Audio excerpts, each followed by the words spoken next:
তুমি কি খেয়াল করেছো প্রতিদিন খবর আসে সোনার দাম আবার বেড়েছে, কিন্তু কখনো ভেবেছো এত বাড়ছে কেন? প্রথম কারণ হলো মুদ্রাস্ফীতি। যখন টাকার মান কমে তখন মানুষ টাকা রাখার জন্য নিরাপদ জায়গা খোঁজে, আর সবাই ছুটে যায় সোনার দিকে। তখন মানুষ সোনা কিনে আর ওই টাকা নিরাপদে রাখতে চায়, আর চাহিদাও বাড়ে।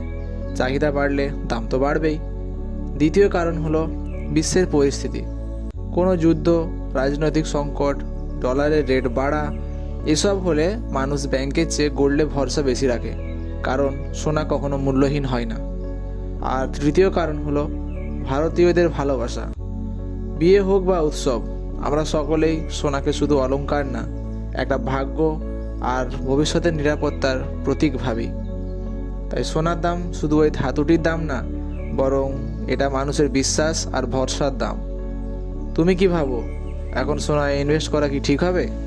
কমেন্ট করে জানাও আর লাইক করতে